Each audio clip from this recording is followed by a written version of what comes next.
Olá! Está começando o Acontece do Rio. Hoje você vai assistir a reportagem completa do seminário sobre a escassez de água promovido pela comissão da Câmara que trata do assunto. Nesta edição, você também vai assistir a entrevistas com especialistas sobre a crise hídrica. Em instantes. A comissão da Câmara promoveu um seminário para debater a crise hídrica. O evento se estendeu por todo o dia e reuniu diversos especialistas. Você vai assistir agora a reportagem completa do encontro que discutiu uma das questões mais importantes da atualidade. Foram mais de 10 horas de debates. Palestrantes estrangeiros e brasileiros analisaram o colapso hídrico que atinge a cidade do Rio e outras cidades do mundo. A situação é preocupante. No Brasil, vivemos uma crise hídrica de grandes proporções, a maior dos últimos 85 anos. Durante esse ano, por várias vezes, os níveis de água do reservatório Paraíba do Sul, que abastece a cidade do Rio, chegaram perto do volume morto. Nos últimos dias, as chuvas melhoraram a situação, que ainda não está resolvida. A crise hídrica não está superada. Na verdade, a gente fala sempre, parece uma brincadeira, mas não é. Somente um dilúvio vai ajudar na crise hídrica. Por quê? A grande reservação nossa está no reservatório de Paraibuna. Então, a gente precisa recuperar muito o reservatório de Paraibuna. Hoje ele está com 7% ainda. Então, quer dizer, o reservatório que contém 61% de água da bacia precisa ser recuperado. Então, nós ainda passamos um ano, acreditamos que 2016 agora ainda vai ser um ano de muita economia de água, de prevenção em relação ao consumo de água. Mas a falta de chuva não é o único problema. A gestão da água foi questionada, já que a privatização da SEDAI vem sendo levantada pelo governo do estado para ajudar a sair da crise econômica. Ari, que é funcionário da SEDAI, é contra a privatização. As tecnologias estão aí, a maneira de produzir água está aí, a maneira de se economizar, de se acabar com as perdas físicas, que chegam na ordem de 35%, estão aí. Basta vontade política no sentido de dar autonomia à empresa para fazer. O Brasil ainda é considerado subdesenvolvido na questão do saneamento. Quase 35 milhões de pessoas ainda não têm acesso à rede de água. Levar água e esgoto a toda a população brasileira ainda parece uma realidade distante, mas privatizar vem na contramão de uma tendência mundial, já que desde 2000, mais de 200 cidades em todo o mundo remunicipalizaram seus serviços de tratamento de água, entre elas Paris, Berlim e Buenos Aires. Para Emanuel Lobina, que pesquisou a remunicipalização da água em Paris, a privatização significa um retorno a um passado que não deu certo. Lobina explica que as políticas de privatização falharam nos últimos 20 anos, continuam falhando e falharão no futuro. Mas será que para 2016 podemos contar com um cenário mais promissor, sem depender tanto das chuvas? Eu acho que a gente tem um desafio enorme pela frente, porque se as tendências atuais continuarem sem nenhuma alteração, a gente vai enfrentar o colapso do abastecimento de água, não só no Rio de Janeiro, mas em várias cidades brasileiras. Porém, acho que os palestrantes deixaram claro que existem soluções, existem caminhos. A gestão pública do abastecimento de água, o reflorestamento, o fim do desmatamento, são todas metas ambiciosas, mas possíveis. E para falar sobre a crise no abastecimento, a repórter Luciana Cabizieri ouviu o especialista da COP, Paulo Carneiro, que coordenou o Plano Estadual de Recursos Hídricos. Os cariocas esse ano ficaram alarmados com a escassez de água e a possibilidade de ficarmos sem. E para falar sobre esse assunto, estou aqui com Paulo Carneiro, doutor da COP, UFRJ. Paulo, por que não existe uma política de conscientização de falta d'água e a população só é alertada quando existe uma crise? Tem várias razões, né? Eu diria que uma das razões principais é porque se construiu ao longo do tempo, né, uma ilusão de que o Sudeste é uma região que tem abundância em água. E isso vem mudando pela própria intensificação das áreas urbanas, né? A população do país se concentra majoritariamente na região Sudeste, né? Atividades econômicas intensas e a própria agricultura também, né? Então isso vai exercendo ao longo do tempo uma pressão sobre recursos hídricos, né? Então isso é uma razão. Há uma ilusão de que, e os governos contribuíram com isso, né? De não criar uma cultura, não amadurecer uma cultura de que é necessário atitude mais conservativa em relação à água.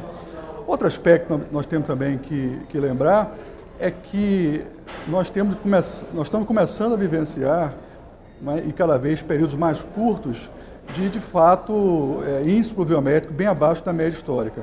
Então, as mudanças climáticas parecem indicar que esse quadro vai se tornar cada vez mais frequente. Portanto, se não temos essa cultura, é necessário urgentemente começarmos a tê-la, né?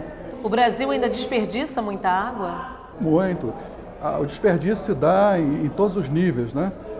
Em todas as atividades, né, econômicas e também, né, no âmbito das famílias, né? E o sistema de abastecimento, muitas vezes, enfim, em geral, sistemas públicos e privados de abastecimento, muitas vezes tem perdas de água no sistema, né? Muito acima do que é recomendado pelos países que conseguiram construir, né, sistemas mais eficientes de distribuição, tratamento e distribuição de água. Portanto, tem muito que ser feito ainda para que consigamos ter uma atitude, uma postura mais econômica em relação à água. Mas isso é um aspecto do problema. Existem outras questões que também temos que considerar, né? Uma delas é que há uma geografia que pouco é falada sobre a distribuição de água. Então, a gente tem, na região metropolitana do Rio de Janeiro, por exemplo, algumas regiões que são bem atendidas pelo sistema de abastecimento e regiões que são precariamente ou não são atendidas por sistemas públicos de abastecimento. Então, nós estamos longe ainda de universalizar o abastecimento público, né? Portanto, não é só a questão da perda, mas melhorar ou diminuir as perdas e distribuir melhor a água que é produzida. E como tratar de crise hídrica num país onde nem todos os brasileiros têm acesso a saneamento básico?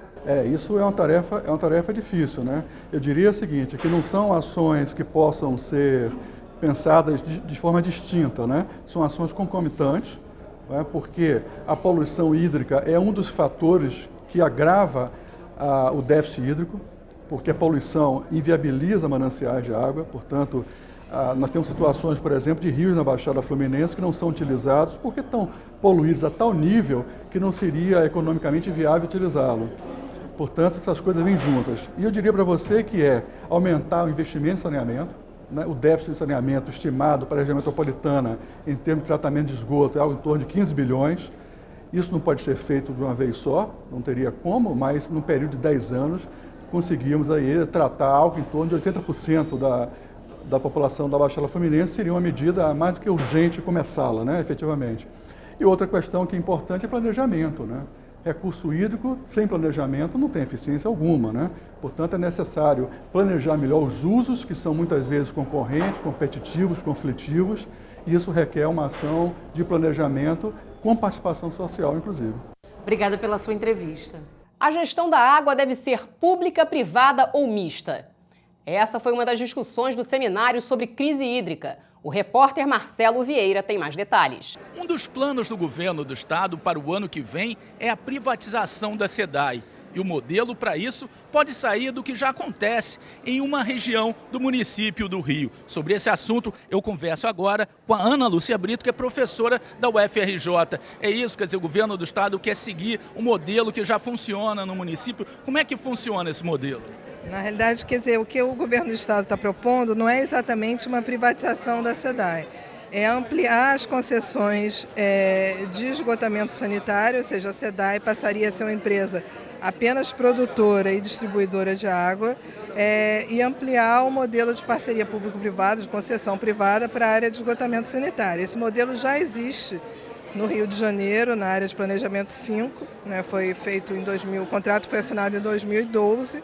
E, enfim, é um modelo que traz uma série de questões que eu acho que precisam ser discutidas antes de ampliar esse modelo para o conjunto do estado. Que questões são essas? Que críticas a senhora tem a fazer esse projeto? Não, na realidade, quer dizer, o argumento para recorrer à iniciativa privada é que ela viria aportar capitais para melhorar o serviço de esgotamento sanitário, enfim, coleta e tratamento de esgoto, que no estado do Rio de Janeiro é extremamente deficitário, né?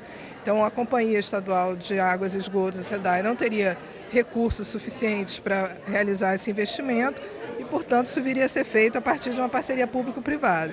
Mas o grande problema é que a parceria público-privada, pelo menos o modelo da P5, para começar a funcionar, captou recursos junto à Caixa Econômica Federal. É claro que são recursos com juros da Caixa Econômica Federal E se a SEDAI tivesse esses recursos, ou uma empresa pública municipal tivesse esse recurso, ou mesmo um consórcio público municipal tivesse esse recurso, ele poderia muito bem fazer o que a empresa privada está fazendo. Então, eu não vejo muito qual é o interesse em trazer a iniciativa privada, sobretudo num cenário que foi discutido aqui nesse seminário, que é um cenário internacional, onde você está em cidades como Paris, como outras cidades da Europa, onde os serviços eram concedidos à iniciativa privada, estão voltando para a iniciativa pública, né? Então, na realidade, a gente está indo na contracorrente de um movimento internacional.